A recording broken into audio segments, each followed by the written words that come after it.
Hey, everybody. Welcome to another episode of The Czar and the Unknown. I'm your host, D.D. Testerman. Today, we're going to be looking at some old newspaper articles talking about Ape Man and Sasquatch and giant bones and stuff like that. I always have a love with history. Hey, Kevin. Hey, Roxanne. I've always believed that a lot of our knowledge we need to know about these cryptids and supernatural entities and stuff like that lay in history from the people who actually talked about it and wasn't censored. So that's why I love diving into these old newspaper articles. Real quick, sorry I wasn't live yesterday. I had a party to go to with a bunch of brothers. It was a great time. I needed it. I really needed it. I am dove deep in my books and my research and everything all the time. It was nice having just a day off. So I hope you guys enjoyed chapter 2 of that latest book I started. I've been working on, I've got chapter 3 finished, chapter 4 written, and started chapter 5 of Brotherhood of the Wolf and Axe. And I created a new artwork that I'm going to put inside of the book. And I've got that on my author's Facebook page. Hey, Twisted. So that's available for you guys to check out. I created that artwork earlier today. I've been playing around, got my printer off in here today, and I found these old school projector stuff. And I've taken this logo and I put it on one of these old projector strips here, pieces of clear plastic. So what I'm thinking about doing is trying to find a old school mirror with a frame that I can put that into. So you'll have that logo in an old school mirror if I can get it to work.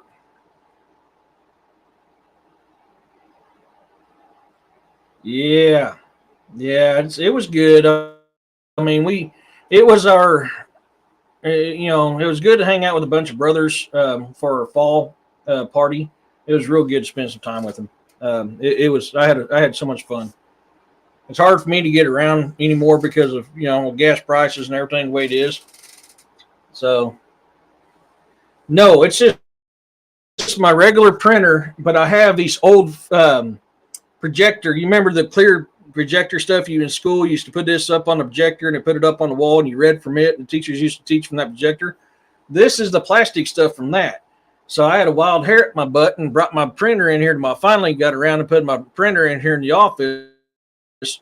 Hooked it Bluetooth or wireless, hooked it up to my computer, and I wanted to test it. So I printed out that my logo on that. I was like, dude, that's not bad. To me, it turned out pretty good. And I was like, man, if I can put that on like a mirror, I think that'd be cool. Because it's kind of see-through. So I was like, the overhead projector, yeah. And what I was doing was I needed to create some more business cards, so I went with a different style business card. And I made my own business cards and printed them off today. I guess it's hard to see in that light. And so I made them off today. Hey, Moon. So when I did that, I found those old projector sheets. I was like, I've got to try this. So I may be creating some merchandise for giveaways and sales if I can get enough money saved up and get some old mirrors and stuff and create some of my book artwork and other kinds of artwork I create. Hey, Larry. And put that on there and see how that goes. So I'll be working on that. Yes, I have Word on my computer. Yeah, and that's how I created my business cards. I'm cheap. Don't like spending money that I ain't got. Eventually, I like to save up some money and get some tin ones made from Robbie. But for now, I make my own. So there's several stories we're going to get into tonight. Let me get to my share screen here.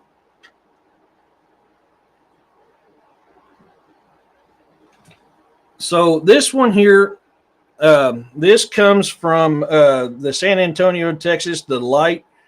This was written Saturday, April 3rd, 1926. The article I want to focus on, let me kind of enlarge this a little bit and get this moved back over, is this one here. Ape man believed to be human in a fur coat. The reason why I find this article interesting is as we read it, you'll see. North Stonington, Connecticut, April 3rd. Tagawanks, oh, that's the goats. Ape man is a plain human being in a fur coat and trousers. George Dennison of Mystic, a game warden, has come to the conclusion after a thorough search of the Horace D. Minor farm in Tagawank. Yeah, title's funny. Then you'll see why I kind of found this interesting here in a second. Further, he declared that his belief that the man was attempting to frighten Merle, 19, and Mildred Minor, 16, orphans into selling the farm, which they inherited on the death of their father 3 weeks ago. The ape man has variously been reported by the girls and neighbors as a hairy creature of terrifying menace. While those who have seen him differ in detail, it was agreed that the creature slumped along in the manner of an ape and jumped about with considerable more agility than was possible for a human being. Loaded firearms await the ape man masquerader, and according to Dennison, this is why he has not been seen in the last few days. Hey, Blue. So the reason why I find this funny is because this game warden saying one thing, but these people are saying something totally different, which is we see that a lot in the cryptid field, paranormal field, and supernatural field. And that's why I found this interesting. Is I was like, is this a man that's actually doing this, pretending to be something, or is this something else? And they wanted to debunk it and say it's something else. That's why I found it interesting. This next one is the Ohio Daily Express. This was written in Dayton, Ohio, Thursday, December 9th, 1948. There's actually going to be 2 papers on this one. This is going to be the short version to give you an idea that leads into the next one that I'm going to read. This one was actually really, really cool. The article reads, Giant found in South Africa. Swartkrans, Africa, the discovery of a new type of ape man more huge than a 9-foot-tall Java giant near here was announced by Dr. Robert Broom, South Africa paleontologist attached to the Transvaal Museum this week. Dr. Boom, who is working with the University of California expedition party headed by Wendell Phillips, made the discovery, which consisted of much of the lower jaw and a number of teeth of the animal. The lower wisdom tooth was found first in a previously unexplored cave near here about November 10th.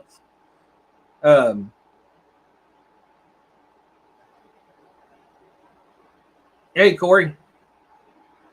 The paleontologist reported only a few days ago he came across 2 upper incisors, an upper canine, and part of a lower jaw with 3 premolars and 4 molars. The jaw is very massive. He related. The teeth are a little larger than in the recently discovered giant man of Java. The incisor teeth and the canines are typically human and very unlike those of an arthropod. He pointed out that on the evidence to date, the party could easily say a new type of ape man had been discovered larger than those previously known. Conclusive factors show that these ape men are alike, but probably ancestral to man and not closely related to living apes. Hey, Tim. So I found that interesting because we're starting to see. I mean, if you guys know me, one of the leading theories that I subscribe to on Bigfoot is that we were once the same, but they stayed straight on the limb where we branched off and became something else. Hey, Jessica. So this article here caught my interest because it's kind of fitting down this. Oh, thank you, Blue. I appreciate that. This article kind of leads to where this theory is. That's why this article really caught my interest when I found it. Now, all these news articles I found in the Library of Congress.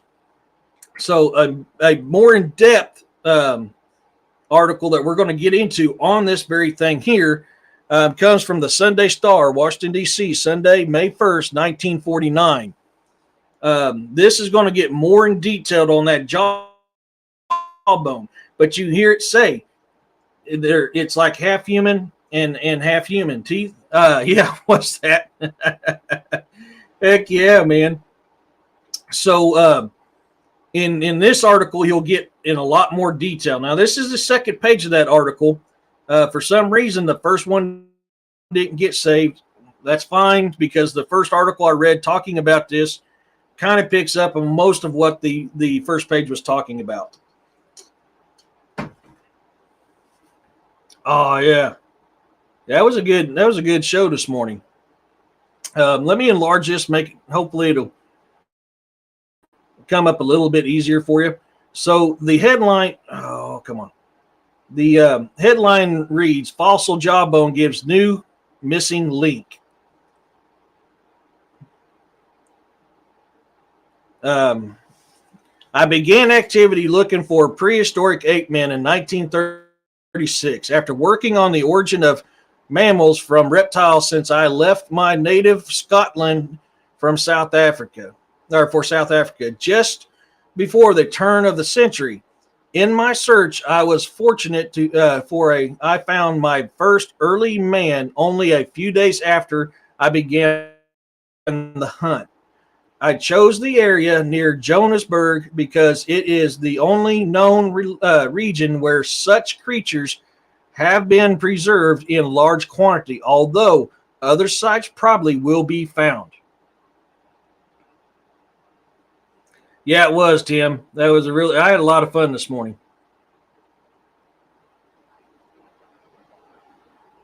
This excellent preservation is due to the proper climate and the indigenous limestone in which many creatures are found.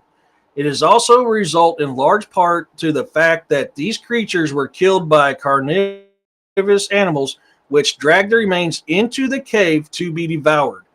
The clue to the presence of fossil man was found in 1924 when the first was discovered. They found open the gates. The recent find is the largest human or near human jawbone ever found, being a massive perfect lower jaw with particularly all the teeth of the Swartkrans ape man who lived between 1 million to 2 million years ago. Like the others in the series, it reveals a being on the threshold of the human race, the beginning of the threshold of the human race.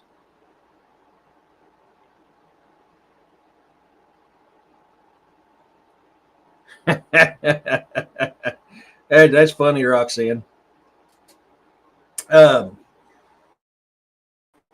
It is truly an ape man or man ape. The front of the jaw is almost straight, and it does not slope away as does that of apes. I had to move this down here. It also is remarkable in having the rudiment of a chin, since some hold that the human chin developed with speech. This prehistoric man may have had some kind of speech.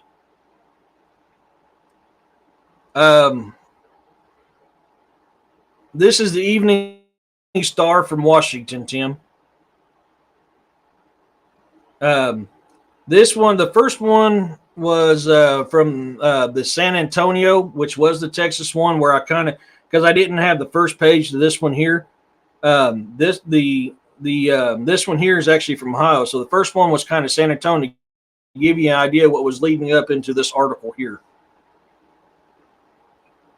Uh, Moreover, it seems probable that the brain size is quite up to the human thought range, measuring perhaps 1,000 cubic centimeters.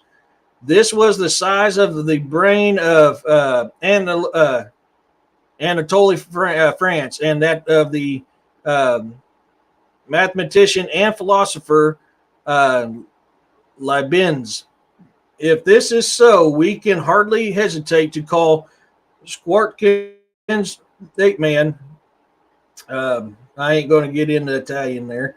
A man of near human, and if so, it could seem that the problem of the origin of man has been solved. I need to too, but I just don't have the time off or the money. So you know how we usually, and to me this screams Bigfoot, and we'll see this more when I get into this article. But what I like about this article is it's talking about this ape man that's larger than a 9-foot Java man they found, and it's capable of speech. Now we've seen several reports through all these other content creators and all these other researchers. Hey, Kyle, that Bigfoot is known to have speech. I could have swore I've heard them talking out here before. So we're seeing a lot of this here. The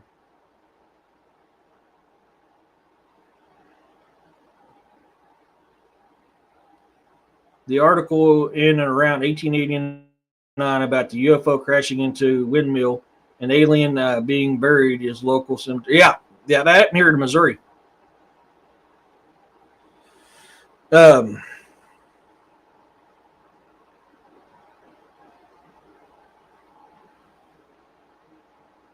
Generally, brain size is estimated by filling the cranial cavity with quit pushing stuff off. With shot of millet seed, which is then poured out and measured in cubic centimeters. The inside of the skull is particularly a wrapping around the brain. The absence of the membranes make a difference, but of the only a few cc's, another method which may have been used in the case of the Anatole, France, and Leibniz is the extract the brain in any autopsy and measure it by fluid displacement. And this is kind of scarred up a little bit. Computation of the specific gravity, since no skull of the Schwarzkopf's ape man has been found. Its brain size has to be estimated from the size of the jaw compared to the jaws of other creatures in the South African ape man group, of which near complete skulls have been discovered and whose brain sizes have been computed.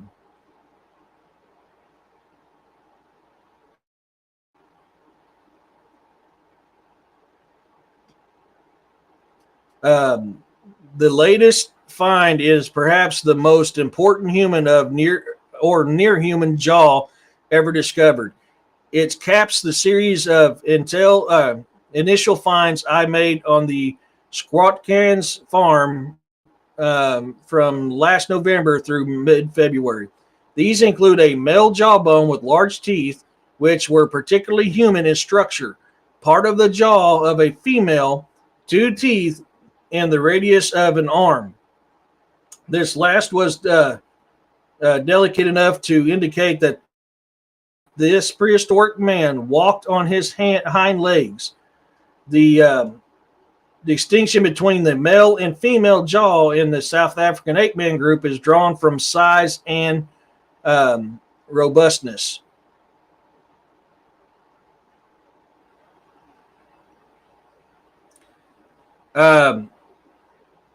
Give me a hold on a second, Kyle. I'll put my email up on this deal here.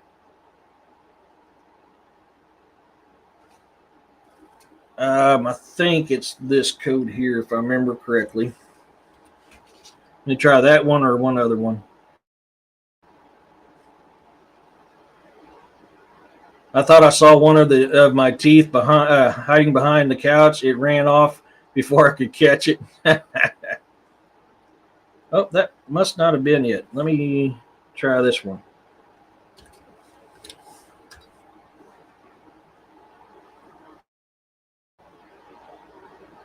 I'm trying to remember my codes. I probably ought to get my cheat sheet down. It makes it easier. Oh, yep, that's it. Oh, crap. I dropped that deal.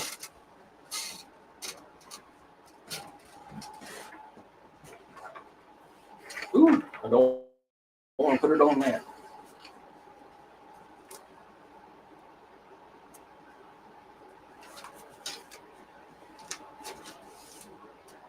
Hey, Dario, let me shut this light off real quick so I can see this computer screen a little easier. I want to turn my LEDs on. It's just easier to read from the computer when that main light's not on. There you go. Oops. Yeah, it does. Considering that I can't remember every single code I got for everything in here, yeah, that cheat sheet helps. I was looking at it earlier and meant to pull it down, but I got caught up working on stuff and forgot. Well, excuse me, baby kitty, but I'm trying to put this down here if you don't mind. I know I disturbed your sleep. Heaven forbid I disturb the diva's sleep.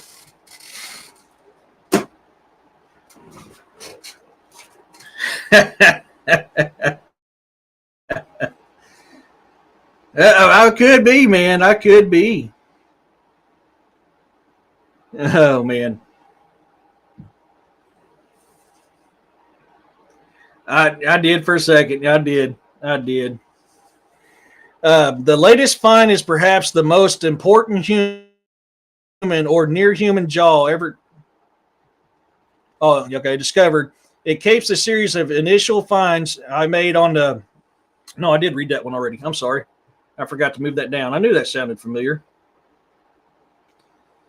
Saber-toothed tiger, chief enemy. I am firmly convinced from diligent studies of these specimens that the Swartkrans ape man, like the four other ape men discovered in South Africa, walked erect and looked human enough to pass as man. Although no tools have been found which they might have used, I believe that they had some blunt instrument to kill baboons, while they themselves lived in constant dread of being devoured by larger and stronger creatures. Their chief enemy was the saber-toothed tiger, a now extinct mammal about the size and disposition of a lion. Some scientists believe that the large size of the jaws and the teeth of the Swartkrans ape man indicate that he was a giant. The new find tends to confirm this. Besides being the largest complete ape man jaw ever found, it is far bigger than any known human.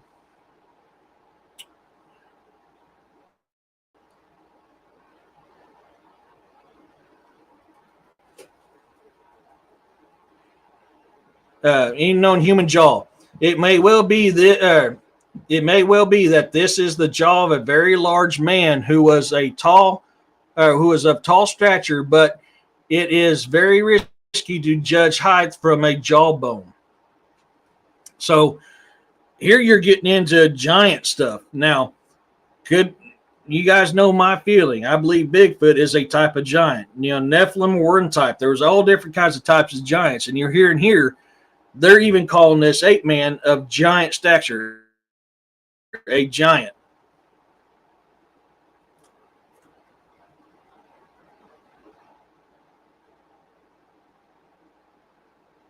They'll be putting one screw snap on me in this week. Ooh. Substantial base for study. Certainly, the new find is most significant since it completeness affords the paleontologist a substantial base for study. However, all the discoveries made in South Africa in the last 25 years are the poach making. All were found within 200-mile radius of Johannesburg, and besides the Swartken's ape man included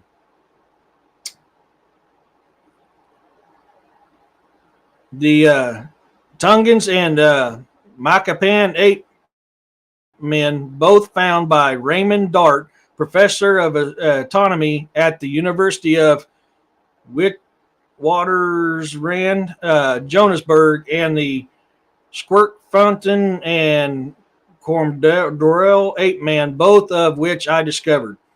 All five may be considered missing links since they are half ape and half man, more closely resembling man than any anthropod known, living or extinct. Of course, the fossils of each species found do not all come from the same prehistoric individual.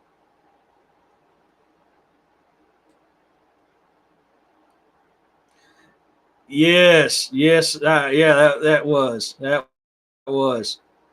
So you're seeing here how I was considering this as a very good possibility of a ancient Bigfoot remains found because of what he's describing. And what we know of Bigfoot is they a lot of times they're described as being more man than ape. So you're seeing how all them reports are backed by this report from what year was that? 1948, 1949.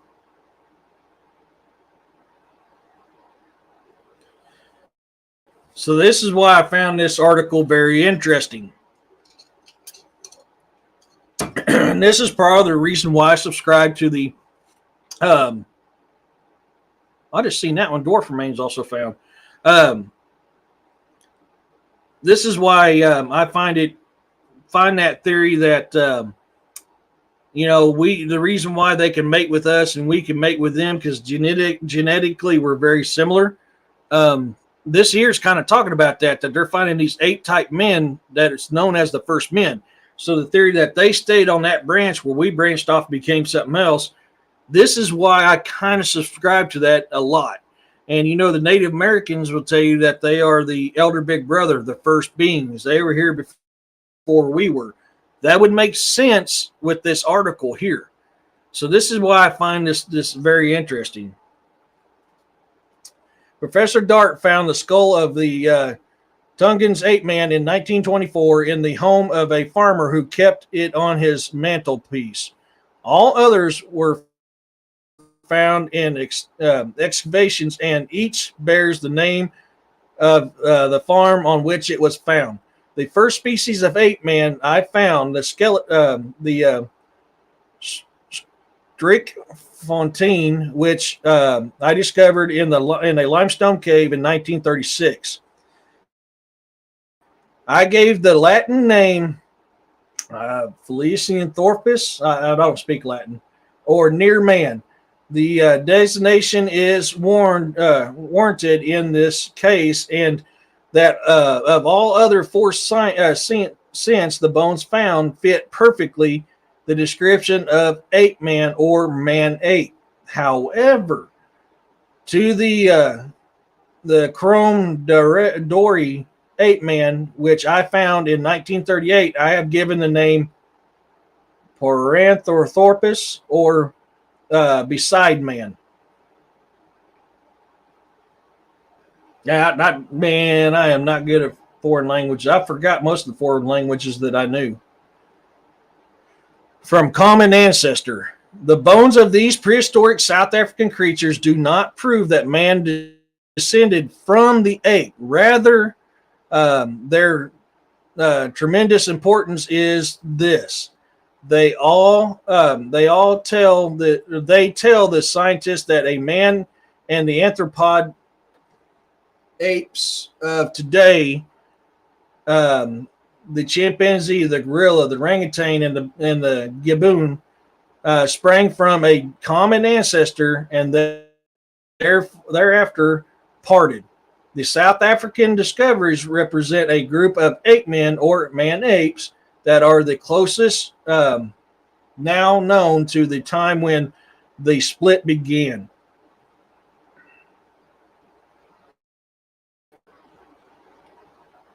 For example, thigh bones of the Swartken's ape man have the general shape of the femur of the chimpanzee and are comparable in size. The upper neck of the bone also is ape-like. Human characteristics include the bone's thickness and the muscle impressions, which revealed to scientists that the hip muscles was large as in humans rather than small as in apes. The bone also proves that it came from a creature which walked erect. This is disclosed by the construction of the head of the bone. Thus, the Odyssey is over. The El Dorado found. Certainly, there are many new discoveries to be made, but now we know where to make them and to a large extent what is expected.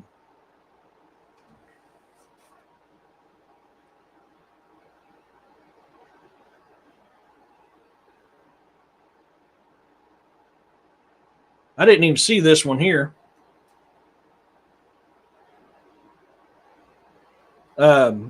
Discovers held significant and study of human past by Thomas R. Henry, the Star's science editor. Recent discoveries of fossils remains of giant ape-men creatures who walked erect, had subhuman brains, and possibly the beginnings of chins are the utmost significant to physical anthropology. Several interpretations may be possible. One is that these creatures are in the direct ancestral line of the present human race, which may have passed through a stage of gigantism. There we go, talking about giants again. Before settling down to its present stature.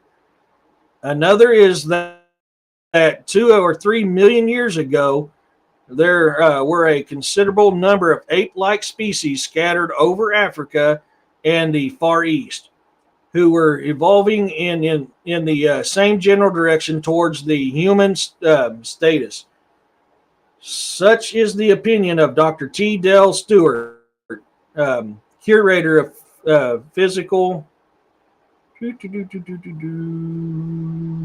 Scrolling up, anthropology of the United States National Museum, whom Dr. Robert Broom, veteran anthropologist of the Transvaal Museum, recently discussed the discoveries.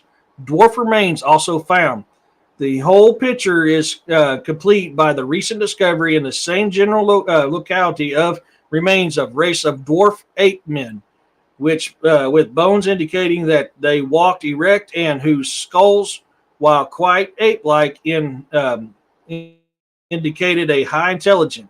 These remains were found in a South African cave with bones of extinct animals, including the saber-toothed tiger, and evidence of fire. Dr. Broom himself, however, is doubtful of the early speculation that these pygmy pre-humans actually killed or cooked large animals. It is more probable, he believes, that they themselves were killed by the tigers and taken into the cave to be devoured. If that's the case, then why was there smoking or fire? They can see remains of fires in there. The hypothesis that there were a variety of creatures of varied sizes evolving in the human direction just before the last great ice age period was found considerable support among experts. Dr. Stewart explains the majority of these could not make the grade and become extinct. One line survived and evolved into the present human race. Some stopped at the low level one, the ancestral line of the gorilla and chimpanzee, a quite different line which resulted in the orangutan. The line which proceeded far into human direction and ended it with the Cortez, of Java. The latter long was considered the oldest known of the pre-human races. Other recent discoveries. Still, other lines may have resulted in the wider spread Neanderthals of Europe and Asia, who persisted about 50,000 years ago and probably came into contact with true human beings. Still, another line may have resulted in the Hildeberg man of Germany and the still inexplicable Enothoropus of England, but none of these lines persisted. Dr. Broom's giant pre-human are matched after a fusion by recent discoveries remains of the pre-human giants near the site where the Pithecanthropus skull first was found in Java. Theories have been propounded that these people arose parallel to Pithecanthropus and perished sooner. Other authorities have held that they belong to the same general line which was passing through a giant stage. This has been found in the evolution of other animal lines. Little intimidating arguments in interpretations of South Africa finds can be expected. Dr. Stewart explained, and much further research is required before their significance can be validated. Validated, basically. Crap! Come on. Okay, quit.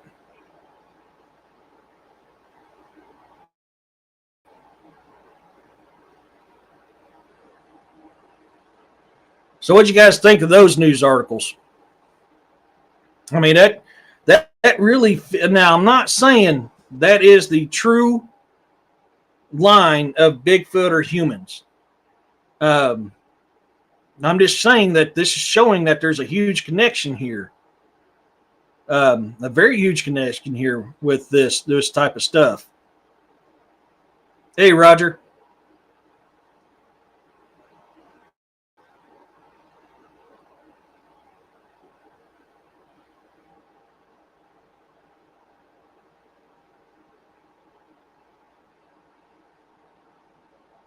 Try and get this next one set up.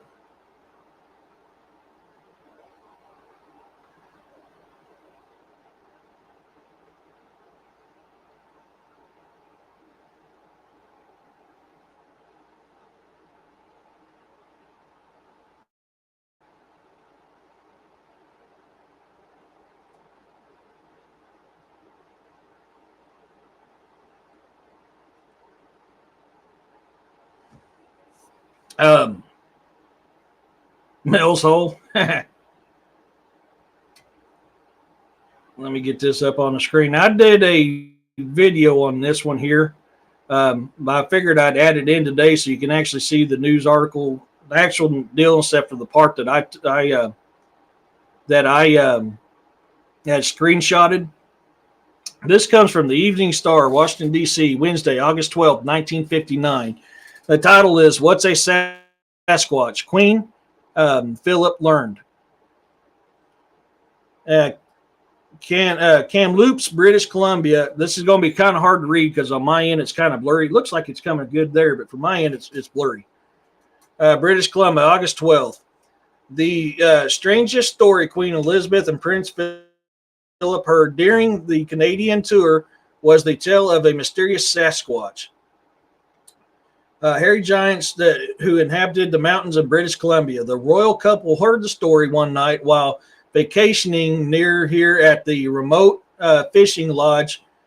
The occasional howl of a timber wolf or an owl's hooting disturbed the wide silence over countryside, which Indians believe is the roaming grounds of this North American cousin of Tibet's abominable snowman. Oh, there we go. I kind of cleared that up a little bit better. The Queen and Prince Philip heard how reports of these giants and their 16-inch footprints have kept reoccurring for 75 years. Several living white men and a number of Indians swear they have seen the monster. Plaster casts have been made of great footprints. There are many people in the British Columbia mountains who are not convinced. The legend has its origins solely in vivid imaginations. pranksters' activities or the hallucinations of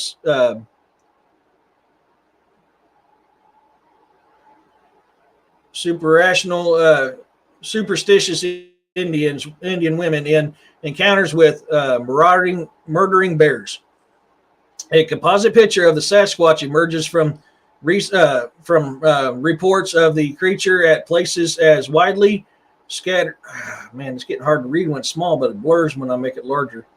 Widely settled as the Olympic Peninsula in the state of Washington, remote mountains of Vancouver Island, the Rockies near Jasper, peaks towering above British Columbia, Fraser Canyon, and the desolate riverbank at the Bluff Creek in Humboldt County, California. The Sasquatch is some 8 feet tall, with fierce eyes and long black hair on his head, and covered with short light brown fur. The report states.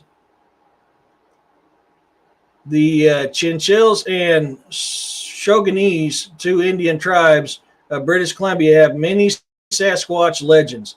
They attribute tremendous strength to the gorilla-like giants. They say that they are strong enough to tear off a bear's head with one movement of the hand. They also attribute hibernation habits to these beasts, and say they can mesmerize animals when hunting.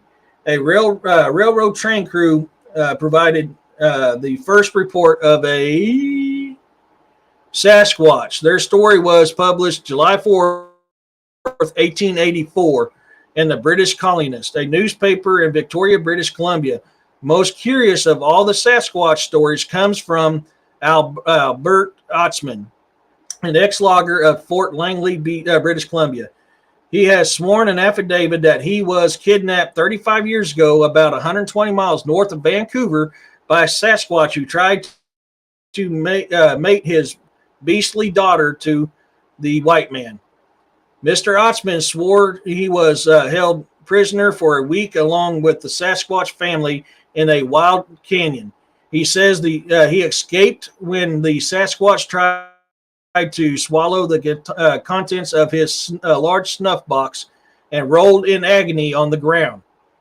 Mr. Otzman has been stiffly cross-examined by magistrate, lawyers, and newspapermen. Never has he let slip any serious contradictions or flaws in his version. Indians in the Harrison Lake region have turned in most reports and stories of the Sasquatch activity. These include the alleged abduction of a pretty 17-year-old Indian girl, Seraphine Long, by an enormous Sasquatch. She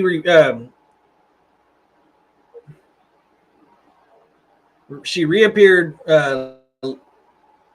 lived to the ripe old age, and until a few years ago was still telling her raising stories of her experience.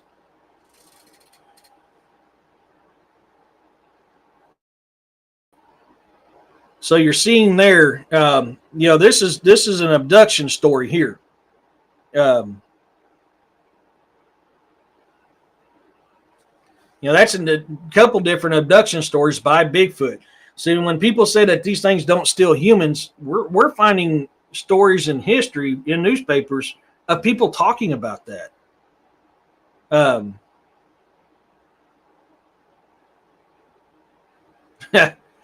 You guys are talking about food. I just made homemade chicken ramen. I done the beef last week. I done the chicken this week. Oh my God, that was fire! I ate so much, and I'm still belching it up, and I ate too much. It was good. I didn't have no chicken, but I threw some shrimp in with it.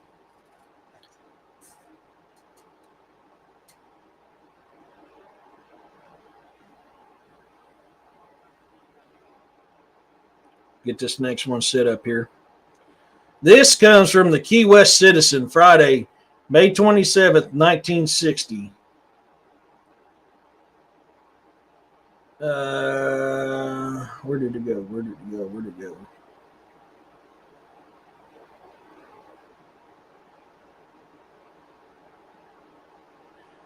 Okay, there it is. Let me enlarge this some.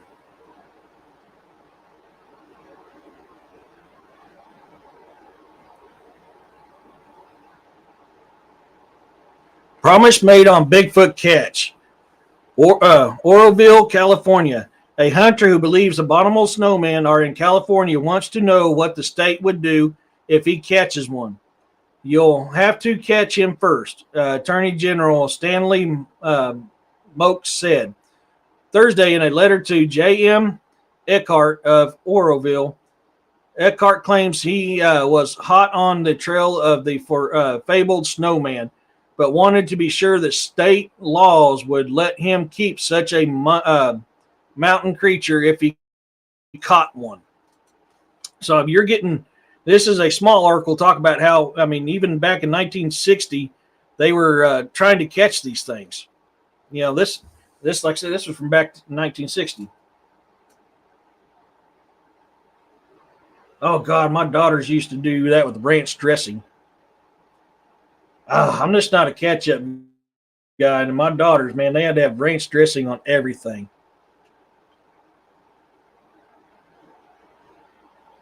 Now, this one here is actually, you've heard a lot of us talking about sightings of the short-nosed cave bear, right?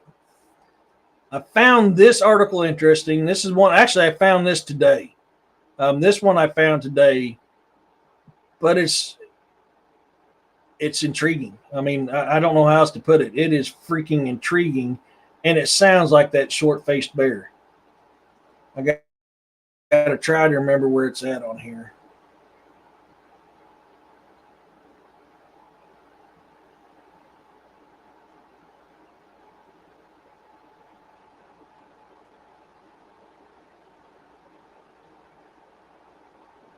Let's see if I can do it this way.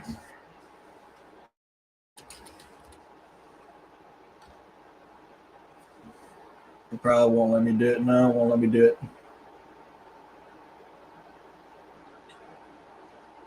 I got to remember, this has got a lot of stuff on it, so I've got to remember where at in this article was talking about this giant bear. They called it Bigfoot.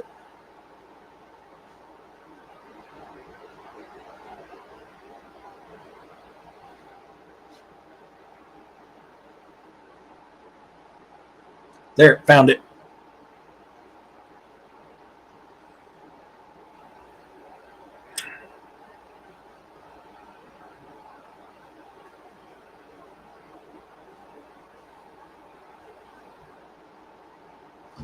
Okay.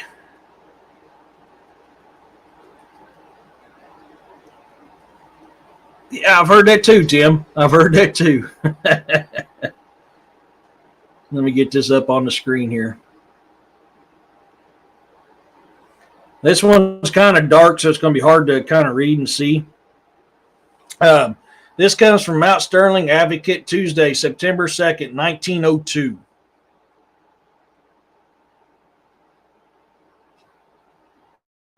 Let me scroll down. There it is. Go over. The title is Terror to Ranchmen. Bigfoot, the giant grizzly, and his costly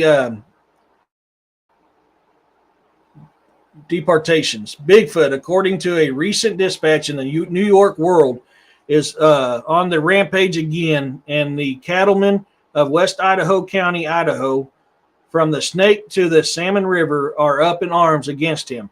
Bigfoot is the famous giant grizzly who has been the terror of cattle owners throughout all the country for years.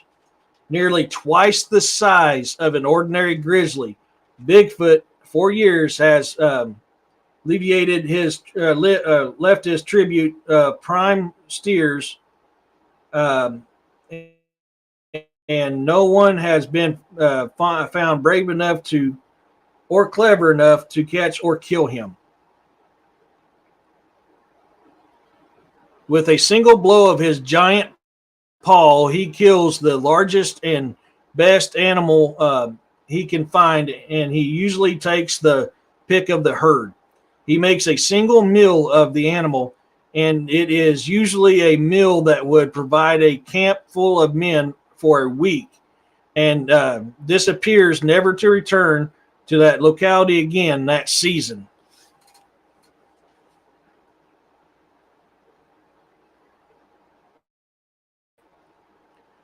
Could be like the reports of velociraptors and pterodactyls.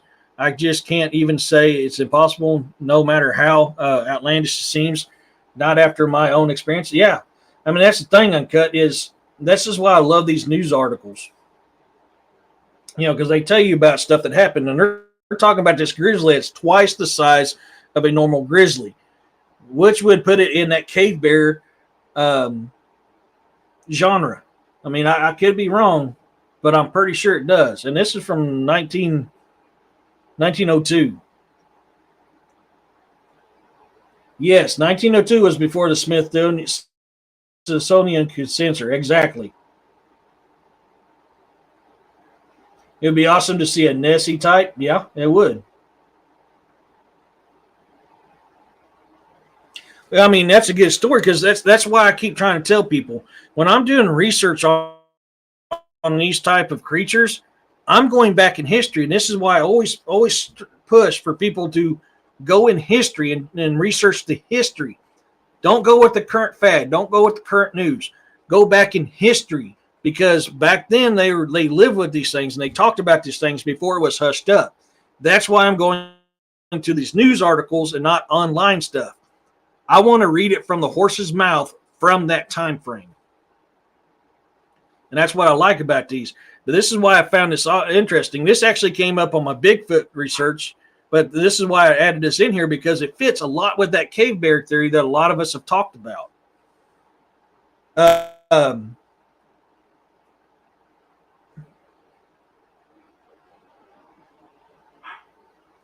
A standing offer of $1,500 was once placed upon Bigfoot's head, and there is still big money for the man that kills him. Yet so ferocious is this great creature that the bravest hunters hesitate to show themselves when Bigfoot is about. He is as cunning in the handling of men as he is in the picking of the steer for dinner. And many narrow escape is reported by those who have had the ill luck to get into the same neighborhood with him. Bigfoot's deprivations in the several years that he has been operating in the Salmon River country amount to many thousands of dollars. His presence in the vicinity of a ranch is significant to set the herds in a state of excitement, bordering on panic. And the cattlemen themselves hear of his approach with the dismal continence and assurance of days and nights of trouble. The grizzly's last appearance was near the little cattle town of White Bird, where he kept the entire population on tenterhooks for days, took a couple of expensive meals, and then departed with half a dozen desperate but terrified hunters on his trail. Even the Indians of the region, usually fearless hunters, are afraid of Bigfoot, and many of the superstitions as to his supernatural powers is current among them. Ooh, you freaked out on me.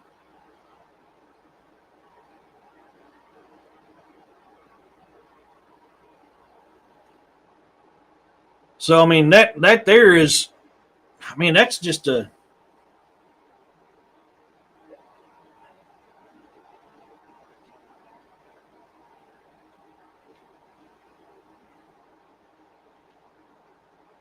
Nobody talks about the Yeti.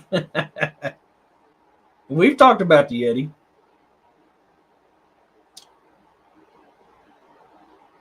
If I missed anybody, hello, man. It's good seeing you. I'm sorry I was reading here. Let me get back to some of these other news there. I got these news articles in different files. We're going to get into some more of this giant stuff. Man, I've got tons and tons and tons of news. Oh, top of the hour. Thank you. We're getting close. I'm going to go ahead and do that while I'm looking through this. Guys, we're going to take a short break here and listen or watch a commercial on Dark Angel.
If you're looking for the best trauma kits or first aid kits, go to darkangelmedical.com.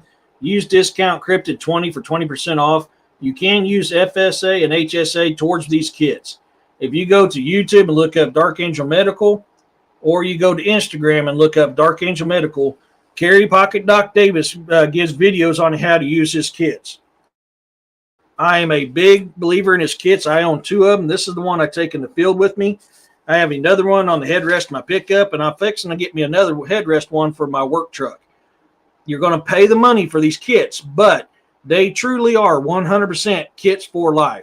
If you use it to save a life and you send that to Carry Pocket Doc Davis, whatever you use in the kit, he replaces absolutely free. So if they do have payment programs as too. That's how I bought my kits, was off of payment programs. So if you don't have the money straight out to pay for the kits, you do have that option. So go over to Dark Angel Medical and help support Doc. He's a veteran. He was a corpsman in the Air Force. He's been in the medical field for I don't remember how long. He's been in there a long time. His product, you'll get, the reason why they cost so much is they are the very best medical supplies that you can get on the market to date. So you're paying for what you get. So go give him go look at his kits and see what he likes or what you like. Now we're going to talk into finding giant human remains. Now there's been several arguments all over the internet about us never finding giant human remains.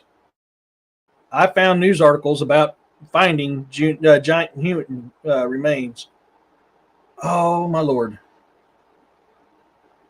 Okay, let me shrink this down for a second because I didn't have the whole thing in it. This is from the Evening Star, Washington, D.C.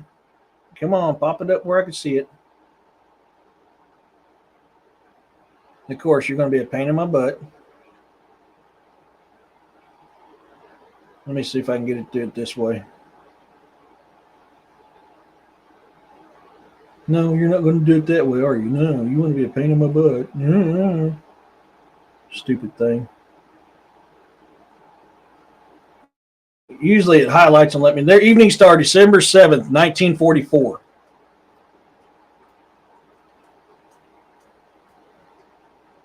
Yeah.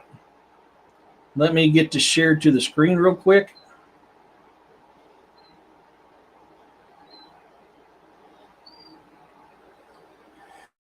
The title is I'm Going Giant Hunting. I don't know. Sometimes I wonder, Roxanne. This is by Roy Chapman Andrews. That's a post-war plan of this noted scientist who will follow the trail of a race of gigantic humans. Everybody is making post-war plans, even scientists. My post-war plan is to go giant hunting. We now have proof that giants, real giants, once existed on this earth. From the standpoint of evolutionary background, this is one of the most important discoveries ever made. It sheds new light on the man's long past and answers some of the riddles about his present and future. It had always seemed to me that there must have been giants. Sometimes they talk about or stalk through the mythology or almost every almost every country. Jack and the Giant Killer, for instance, has been a favorite story for generations. Then there was the Bible statement that there were giants in the earth in those days, and the story of David and Goliath. Or scientific proof that real giants did exist consists so far of one jaw and 3 teeth. We shall find out more about our gigantic prehistoric predecessors. However, as we find more fossil remains and we feel confident we shall find them, we know where to look. The real thing. Even on the basis of that one jawbone and 3 teeth, however, we can be certain that human giants existed. For years at the American Museum of Natural History, we have been examining huge fossil bones of mastodons and whales sent in by people who hoped that they had found the remains of giants. The most recent discoveries, however, wow, dude, that is wrong. My God, sorry, my dog's just violated my nose nostrils. Whoa.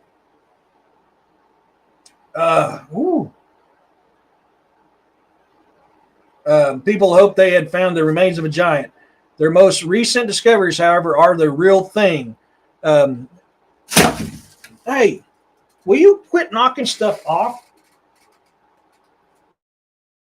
You're being rude.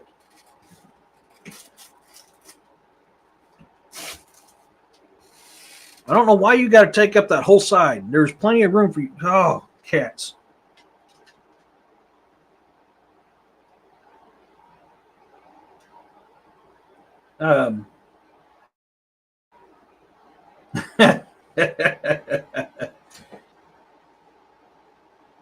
Yeah. Oh, God.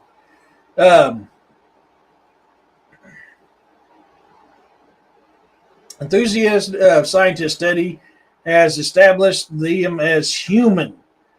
The jaw. So they're right here. They're talking about how these people said that these were prehistoric animals, and they're not. They're actually human. They're really, well, my dogs are violating my nostrils. My cat's knocking stuff off my desk. Oh, twisted. But I mean, right here, they're talking about it in this news article. What, people keep saying that, but they're saying, in fact, these are true human remains. The jaw makes the jaw of a modern man look like that of a babe. The bone is thicker than that of the largest gorilla.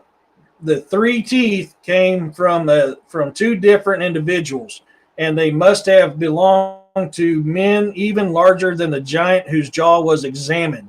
One molar is the size of the end of my thumb. A German Dr. von Koenigswald found the jaw and teeth before the war. The jaw is in Java and the tremendous teeth in South China. The war swallowed him up, and we don't know what has become of him, or of the fossils themselves. Fortunately, however, the distinguished scientist Dr. Franz Windenreich made cast of them in China. These casts are now at the American Museum of Natural History, where Dr. Weidenreich is a guest scientist. Missing link. You may think that the jaw and 3 teeth are scantily evidence of which to conclude that a whole race of giants existed. Scientists, however, and scientists are extremely cautious people, need no more evidence. A scientist can tell by examination whether a tooth belonged to a man or a gorilla. Back in 1927, for instance, Dr. Davidson Black found a human tooth among fossils from the excavations outside Peking, China. seeing immediately that this is a human and very primitive.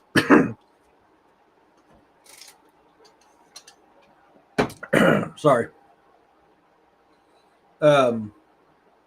He concluded that it was evidence of a new genius, a missing link, which he called peaking.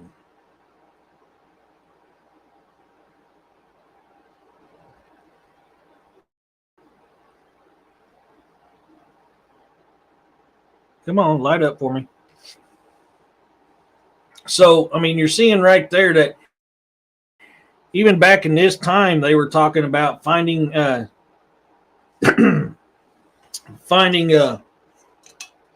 remains of giants, and this is before they started hushing everything up. If you guys haven't already, hit that like, subscribe, and share button. Let's help this algorithm and build this amazing universe we call the Bizarre and the Unknown.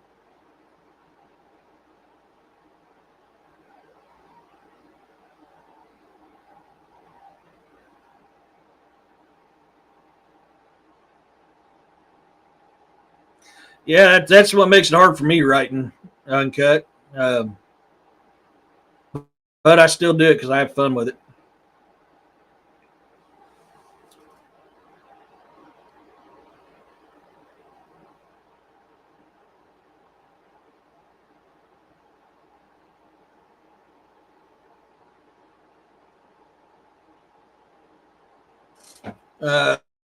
Let me find where this article is at here. Found it. Okay.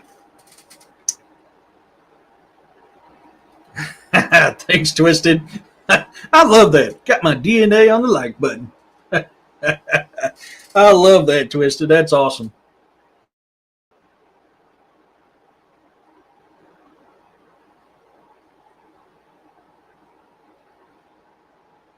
Okay, this is the Evening Star, Thursday, July 19th, 1906. Let me make this larger so it's easier to see.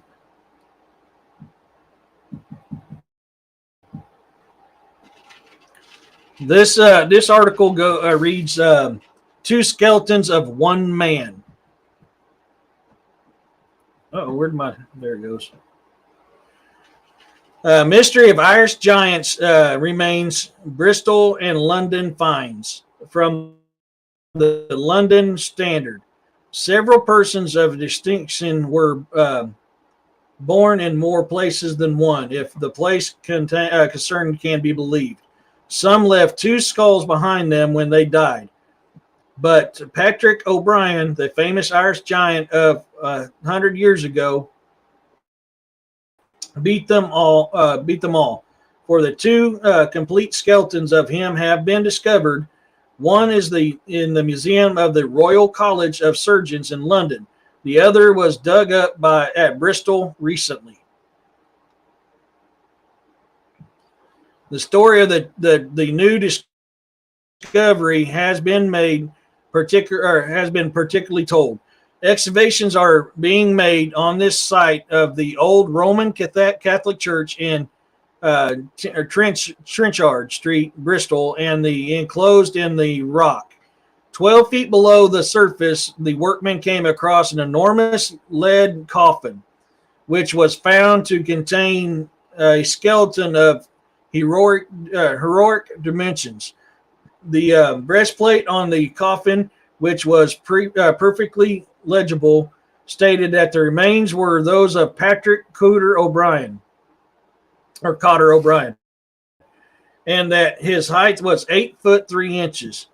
It is in accordance with the recognized business of showmen that the recorded heights of the giant are on a sliding scale. One of an adjustment memorial. The size is set down at the 8 foot 4 inch. Shows bills of the period which have been recovered from dusty archives since the discovery. Gave the giant's height at 9 foot. Authorities in let me scroll that down here for a second. Authorities in autonomy, and craniology have examined the skeleton. They say it is remarkable on an account of its huge general proportions, and they will enrich science with a report on the remains. The curious people of Bristol flocked in crowds to the graveyard yesterday to feast their eyes on the giant's remains. But the Bishop of Clifton sternly intervened, ordered the gates to be closed, and the coffin to be restored to consecrated ground.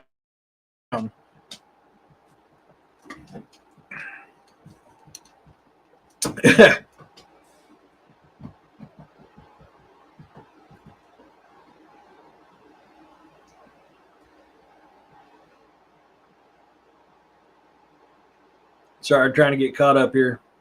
What's the date? Give me a second. 1906, July 1906.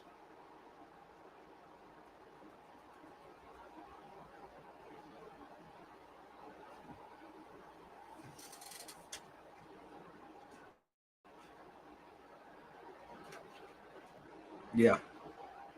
Uncut, we introduced to agriculture. The Chinese are getting taller due to eating meat. Yeah.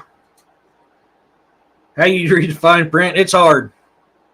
Some of these, it's kind of hard to read on my screen for some reason. I don't know why. The first modern humans maybe ate more bigger game, so they would be or were bigger. The bigger the game became smaller, and we became smaller. I don't know. That's a possibility. I can't say no. I can't say yes, but it's a possibility. Animal growth hormones. July 2019 in ULR bar. Yeah, but this news article is from 1906. I got this on the Library of Congress. Uncut, the study, the vapor canopy, everything was bigger. Yes, it was. This is access to my merch store. Until November 1st, you got a discount code here, TBATU20, for 20% off my merch store. Yes, there's more O2, bigger vegetation, and everything, which would hold for a larger race of creatures. I heard that before. Many people who came here from countries that don't eat beef have children who are bigger than the parents because of eating this. Yeah, it's scientifically proven that once we started eating meat, we started getting bigger brains and became stronger and bigger. No worries. It does. And this, I ain't gonna be able to get through all the giant articles. I have so many freaking giant articles on here. It's not even funny. And I'm not even an eighth of the way through all the giant articles that's on the Library of Congress. And I can't remember. I've lost track how many I've got. Yeah, it's really interesting. Yeah, oxygen levels were at 37%, so things were bigger. Exactly. And they had smaller nostrils because it didn't take near as much for them to breathe in good air. Unlike now, we have to breathe more to get more air. They didn't have to back then. That's why nostrils were known to be smaller. This order is an agreement not only with the dictates in decency, but also with the dying wish of the disturbed giant, whose dislike of the entomologist who was so great that he left instructions for his body to be encased in lead, entered in solid rock, and fastened down with strong iron bars. The people of Bristol are now claiming that the skeleton in the Royal College of Surgeons is, to be put it mildly, unauthorized. The most likely explanation of the mystery is that they were two Irish giants of the same period, both named O'Brien. One was Patrick Cotter O'Brien, who died 100 years ago, and his are the well, they wrote that wrong, and his are the remains discovered at Bristol. The other was Patrick or Charles Byron, whose name became corrupted to O'Brien. He died in 1783. His death and the gruesome story of how his body came into the hands of the surgeons is told in the Annual Register and in Tom Taylor's Leicester Square under the heading "Died," and the date June 30th, 1783. The Annual Register says in Cockspur Fetreat, charging corpse aged only 22. Mr. Charles Byron, the famous Irish giant, whose death is fate. Man, they got a crinkle right there, and it's kind of messing it up. Whose death is fated to have been precipitated by excessive drinking to which he was always addicted, but more particularly since his late loss of Omphot, and they didn't copy this thing down very good. Come here, mouse. Where are you? Oh God, dude, you did it again! Wow.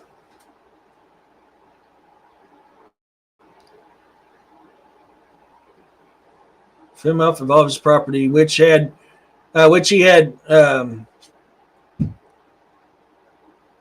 imply in 50. Get off of there. I didn't tell you to pop up on my screen. In a Finch banknote of 7001. In his last moments, it has been faded. He bequeathed that his ponderous remains might be thrown into the sea. See, there's misspellings in here, so it's throwing me off because like that says supposed to be say C, but it says FEA. In order that his bones might be placed far out of reach of the surgical fraternity, in confidence of which the body was shipped on board a vessel to the Confade, to the Downs, to the Funk in 20 fathoms water. We have reason, however, to believe that this report is merely a sub thrown out to the whales. My gosh, that writing back in them times in England is weird. Our philosophical readers may not be displeased to know on the credit of an ingenious. Can you guys see that? How they're got F on almost everything? Yeah. I think my mouse is a pet. The damn thing does whatever you want. I'm not feeding them beans. I'm not feeding them beans at all. I know better than that. Yeah. I mean, he's gassy. Let's see. That's Boar. Boar's the one at my feet. But yeah, it's my mouse. It does its own thing from time to time. What about Eskimos? All eat meat eaters? But also look at the terrain that they live in. There's very little for them to eat. Unlike us, we have a multitude of different stuff to eat. They're pretty much stuck with seal fat and seal meat.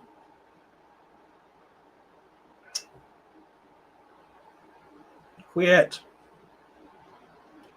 Of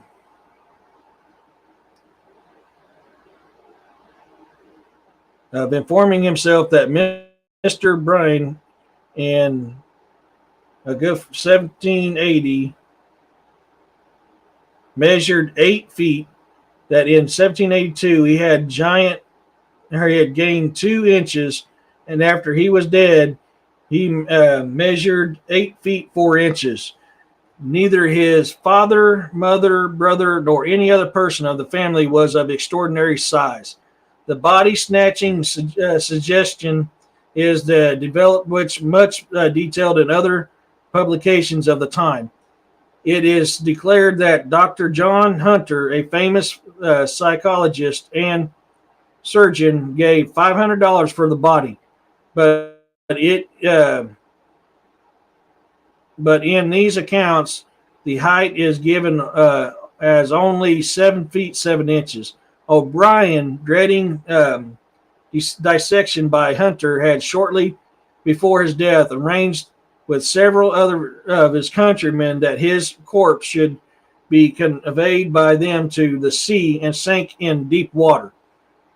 But his undertaker, who had entered into a precautionary compact with a great entomologist, managed to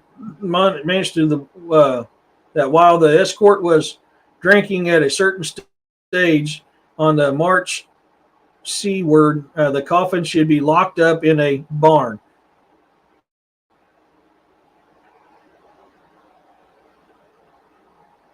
There, some men had enclosed, concealed, speedily substituted in equivalent weight paving stones for the body, which was at night forward to Hunter, and by him taking in his carriage to Earl's Court, and to avoid risk of discovery, immediately after substitutable division boiled to obtain the bones. Dude, they just straight jacked this dude up. That's wrong.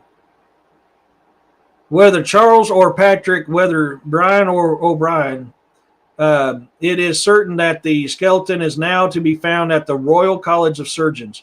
It is in the central wall case of the east side of how the new large museum, joining it under a glass shade,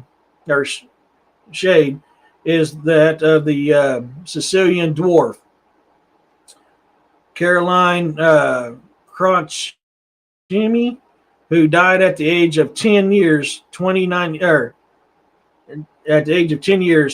inches in height. Wow, that was hard to read.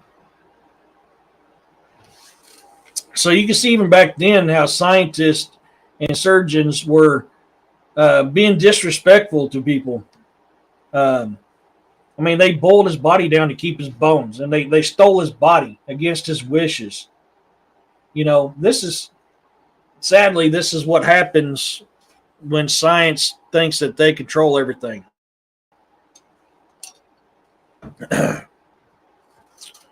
But, so, I mean, you're seeing here all through these newspapers, and like I said, I've got so many of these things. I mean, here's one from 1870. This is the Lancaster, Wisconsin, Tuesday, September 20th, 1870. This will probably be the last one I read. That I can actually see, Roxanne. I can literally see that happening. She's probably going, stupid human, take this. If the cats act the same way as mine do, I guarantee you that's probably what's going through their brain. This is Grant County Herald, Lancaster, Wisconsin, Tuesday, September 20th, 1870. I forgot to look up where this article is on here before I popped it up.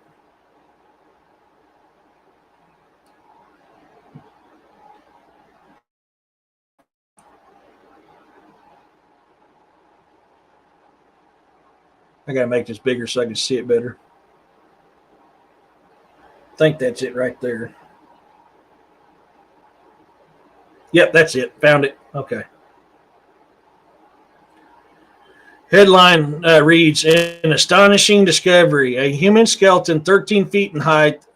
It is examined complete and purchased for $10,000. Milton, Wisconsin, August 20th, 1870. Editor Sentinel. Believing the discovery made this morning on the farm of Mr. Stanley of interest to your readers, I send you the following facts as I chance to be a spectator. Today, as the hired help of Mr. Stanley were digging for the purpose of laying a foundation of a barn. They struck a large bone that had the appearance of a human skull, but of such enormous size that they only thought it must have been to some animal. It was found in a slight mound. Oh, there we go, mound. Um, a slight mound on the east side of the hill overlooking Rock River and in the town of Janesville. Dr. Towndore, a gentleman of fortune, chanced to be passing as the workmen were cleaning the dirt from the skull, and at their request got over the fence and examined it, pronounced it as belonging to the human family. The men fell to work and exhumed the entire skeleton. It was found in a fair state of preservation. The skull measured 32.5 inches in circumference, and the height, the thigh bone, 44.5 in length. The doctor thought that when living, he could have been could not have been less than 13 feet in height. The teeth were all in the jaws and were of enormous size. The doctor extracted one of them with a measured 1 inch and a half in length.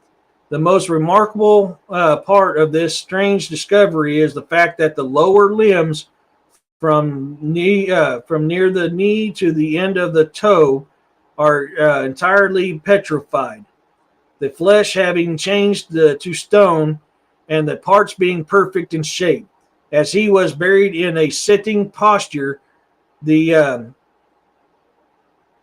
Docher thought that the action of the lower styria of the soil produced this marvelous change. Dr. Towndrow, promptly offered Mr. Samley $10,000 for the skeleton, which Mr. S. promptly accepted.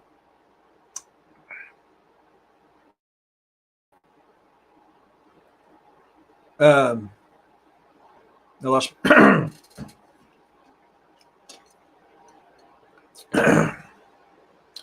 The doctor will arrange the bones in position when he will exhibit it. The news of the discovery flew with the wind, and the neighbors came in and viewed these monstrous remains. The doctor boxed his prize and sends it north this afternoon. I write in a hurry and have failed to give you a very geographic account of these giant remains. Dr. Towndrower's home is in Neosho, Dodge County. Yours truly, A.J. Delano. And this was, what year was that again? This was in 1843. So, I mean, this is in, like I said, I mean, this stuff I can go on and on and on and on and on with articles of giant human remains that have been found. And all this, you can go to Library of Congress and find these. Now, like I said, there's several thousands reports of giants in the Library of Congress. And you have to, I spent 3 days going through this stuff. And like I said, I'm not even an eighth of the way through all the reports.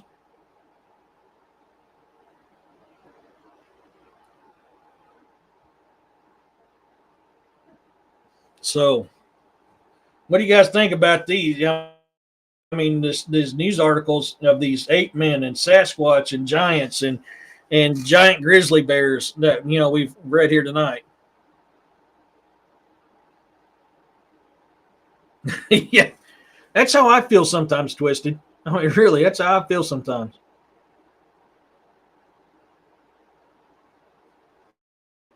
So this is why I'm always saying read history, because a lot of this stuff you're going to find it there.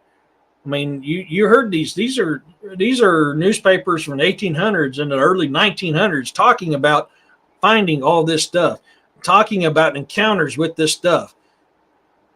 It's all there. It's all right there. Now, can I 100% say these news articles are what they're talking about is real? No, I cannot. But it fits with a lot of stuff we hear about. Yes, something like that, Corey. I believe you're right. Yeah.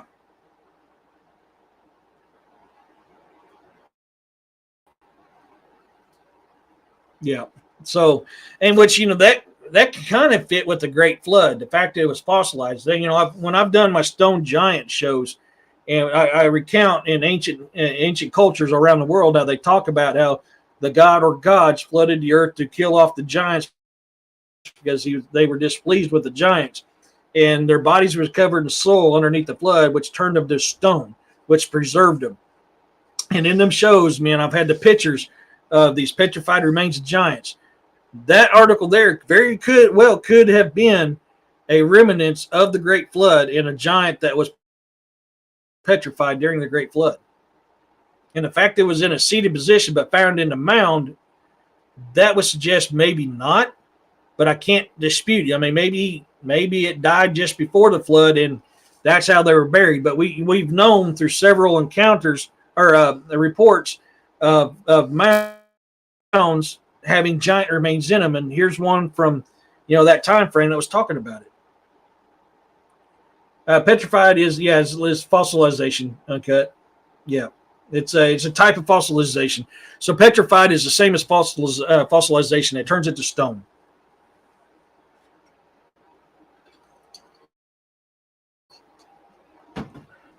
That's a prime example.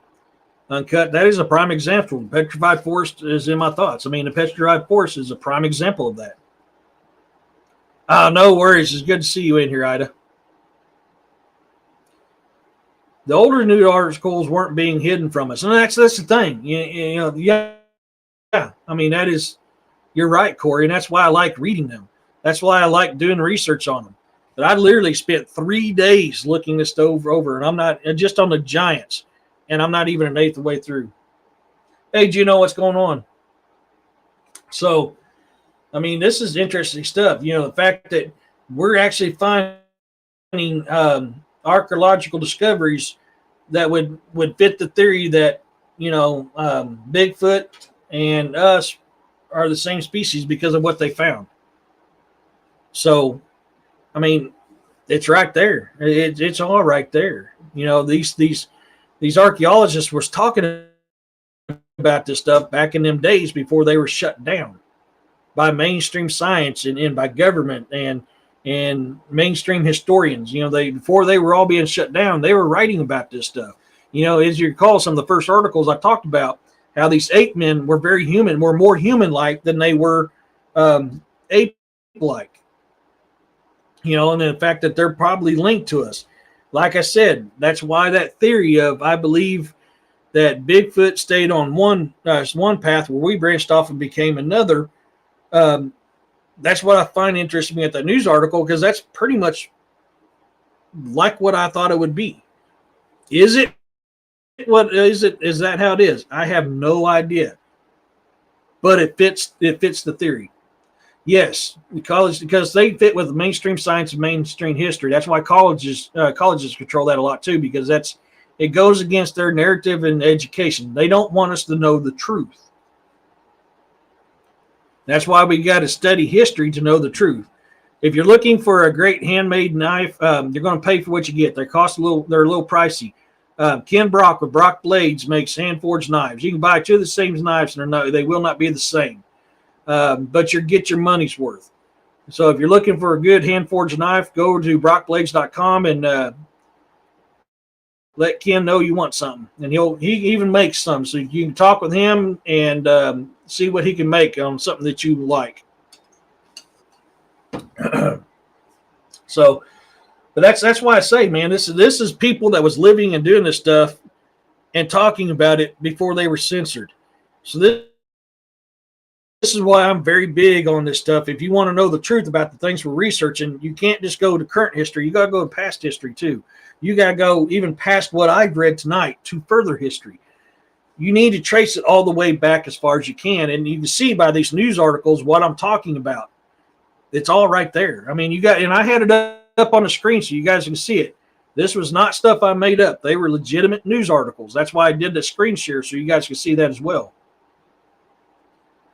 I say that Bigfoot, or a percentage of them in reports, talk little or our language. Yeah.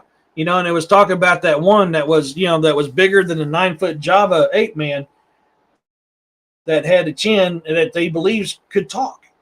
So if we, you recall the Sahara sounds and you recall the stuff that I've had out here, I'm a firm believer they have language. You study the ancient encounters with Native Americans and Sasquatch, they talk about how they communicated with them, both in language and in sign. You're seeing this from an archaeological study saying that this is possible. Yeah. I mean, you guys seen it firsthand. I mean, that's why I didn't do the screenshot of it. I did the actual whole newspaper, even though I had to dig through that paper to remember where that stuff was at. I wanted you guys to see, look, this is actually coming from this newspaper from this time frame. And I ain't doing nothing special. You guys can go do the exact same thing that I've been doing. They talk good when you got Chippy. Yeah, no joke. You're not going to believe this. It came across my phone finding ancient Egyptian caskets with Marge Simpson. Look, I remember seeing that. Yeah, look like. Haven't read the article, but yeah, I saw the pics. I know which one you're talking about, Roxanne. I seen that about a month ago. My Sasquatch has a Scottish accent. I can't dispute that. I mean, the ones I heard out here, they were very similar. Hey, DA, they were very similar to the Sierra sounds. But like I said, in that news article, even that archaeologist that was in South Africa and found them remains was talking about how these giant man apes or ape men had the gift of language. And what was that? I forgot when that news article was. What was that? Let me get back in here.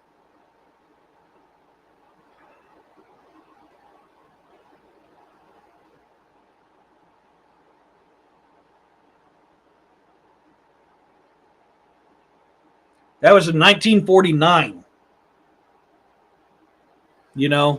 Back in 1949, they were even talking about, how they're finding this new species of ape man, and it was more ape than man, and it had the gift of speech. So, like I said, you guys can go on to Library of Congress and find this exact same stuff I can. Now, you're going to spend some time researching because you got to type in. You have to type in certain things. Whatever you type in, it finds that word. So sometimes you'll go through 40 or 50 freaking news articles where you find one that you're actually looking for. Sasquatch. That's funny.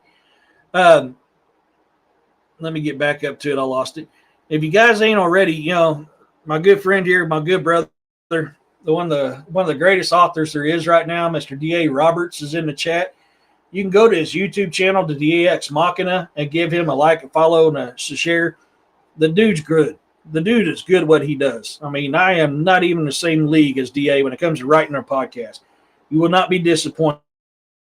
And like me, you go to Amazon and type in D.A.Roberts and click on his name above his books and join his author's fan page. Anytime he releases a book, it will let you know. You will not be disappointed in D.A. Roberts' books. Yeah, we're talking giants and ape man, and DA, I'll send you some of these news articles, because you know how you guys were talking about the giant grizzly bears not too long ago. You're most welcome, bro. You're most welcome. But you remember you guys were talking about these giant bears. Oh yeah, I'm gonna have to get ready for that. Thank you for reminding me. I'm sorry. Yes. Right after the show at 8 o'clock, go to DX Machina, where they're going to be doing story time. It's Campfire Tales with D.A. Roberts. He's going to do Demons Part 2. Him, Robbie, and Doc are doing great at doing this. But I'll send you that news article I just found today on a giant grizzly in Idaho that were calling Bigfoot, and they say it was twice the size of a grizzly, and it would eat one cow, and it would eat it all by himself. So I'll send that to you because I remember you guys talking about that. What was that, about a month ago? I think he was talking about that. So I'll send that. Oh, it's just you tonight? I would offer, but I'm not a good reader. I'll do my best if you need help. Sorry, I got to reposition my feet because I've got a puppy literally right under my feet.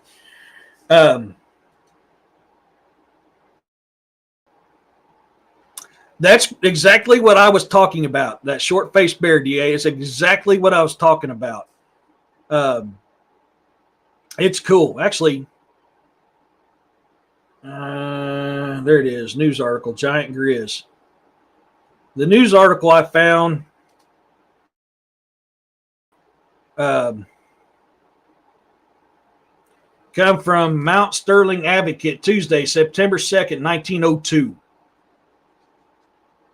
That was when this news article came out.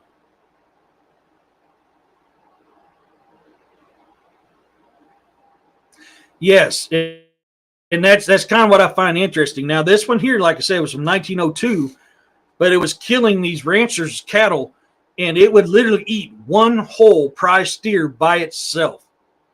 And it would do this for a little while, then disappear for some time, and then come back. I hadn't seen that one, Ida. I really haven't. Right. And this one here, in this article, it literally states that it's twice the size of a grizzly, which that's why I said would put it in that short-faced bear category.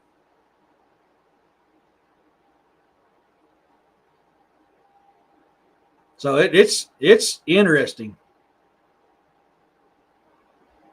You know, I thought it was. I remember you guys talking about that. I really do. And when I found this a little bit ago, before I came live, I thought about you. So I've got to send this over to you. I'll get it to you. That way you can have it with your stuff too. But this is stuff I found from the Library of Congress. I was in there today looking up some more stuff, and I typed in Bigfoot and found reports of this giant wolf that they called Bigfoot that was terrorizing people.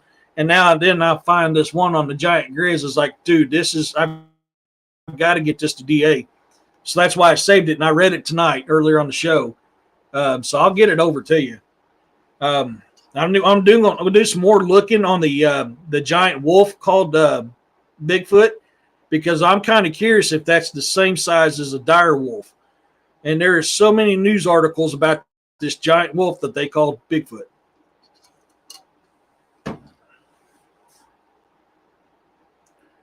There was a group of hunters in Alaska that had a moose kill taken from them, and what they described could only be a short-faced bear. Holy cow, that is freaking cool. The video is, there it goes. The video is out right, come on, you stupid thing. The video is out right now on YouTube of the wolf. I'll have to look it up. Definitely we'll have to look it up. Dire wolves are between 2 and 3 times more massive than a timber wolf. Exactly. So that's why I'm going to get, when I get a little bit extra time, I'm going to look into more of the reports of that giant wolf they're talking about called Bigfoot, because I want to see if it kind of fits that bill. If it does, I'll do some videos on it, reading these news articles. But yeah, I mean, it's cool. But I'll get this one sent over to you, without a doubt.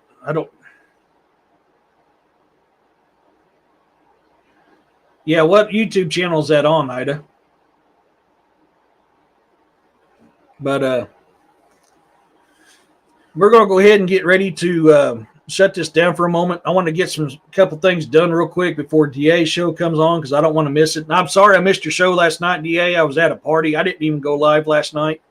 I just recorded chapter 2 of the latest book that I started because people had asked for it, and released that instead of my usual Campfire Chats with Eric guest, because I had a party to go to yesterday, which was good. I loved getting out. It was fun. A couple things. If you're looking for some merchandise, I've got several different kinds of merchandise available. Go to thebazaarandtheunknown.com, and it'll give you a list of everything. Like I was saying earlier, you get 20% off using TBATU 20 as a discount for 20% off. I've got different lines of merchandise, not just Bigfoot, but alien, giant, military, comical stuff. I've got all kinds of stuff like that. This is another link. If you click on that link here, it'll take you directly there as well. But like I said, use the discount code TBATU20 for 20% off. And that's the first letters of the YouTube channel, The Bizarre and the Unknown 20. It's a good way to remember that. If you guys haven't already, you guys probably missed one hell of a show this morning. Go to YouTube and look up William Nighthawk 6630. We had an interesting show today messing with Alexa and the very interesting things that Alexa revealed. We're going to be doing that again Friday night. So if you guys missed it, go to YouTube and look up William Nighthawk 6630 and give him a like, subscribe, and follow. Let him know I said hi.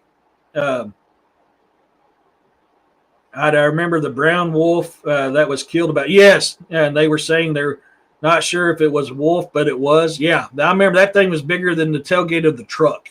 I remember that, yes.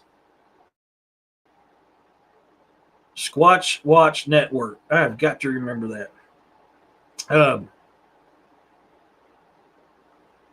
If you go to Amazon, same as you do at D.A. Roberts, type in my name, e.d.testerman. Click my name above my books. It takes you to my author's fan page. Anytime I release a new book, which I just released one, which is my historical fiction called Viking Age Secrets in Mercia.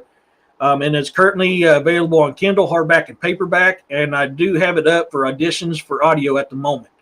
You'll be able to find my books there and give me a follow.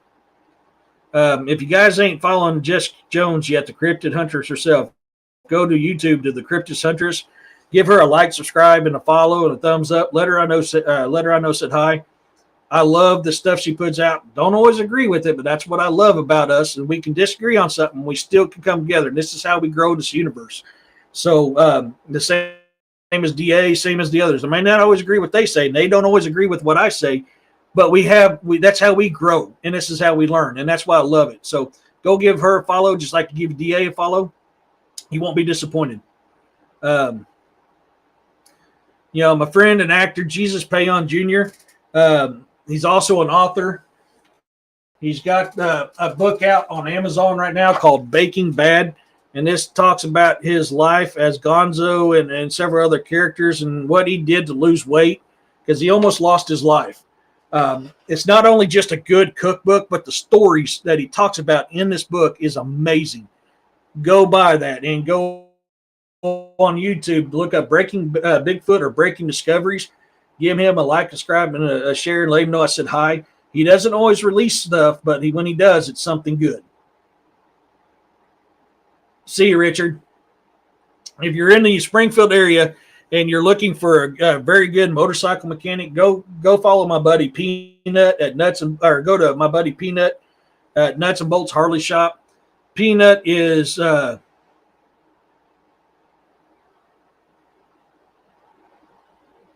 on one second, Roxanne. I'm trying to figure out what you mean. Peanut is a phenomenal motorcycle mechanic. Which YouTube channel are you talking about, Roxanne? Thank you, Cut. I thought this is a little bit different to what I'm used to, but I wanted to do the show today, kind of show you what I do when I do research on this stuff. I'm not just doing the nerdist. No, I don't know that one, Roxanne. I'm not just doing the newest fad. I'm going back in history and looking this stuff up. And a lot of stuff that I talk about, and like DA talks about, and Jessica talks about, and William talks about, and Robbie talks about, all this has got basis and backed by these articles in newspapers from the 1800s and the early 1900s. You're finding all this stuff out, and it's right there.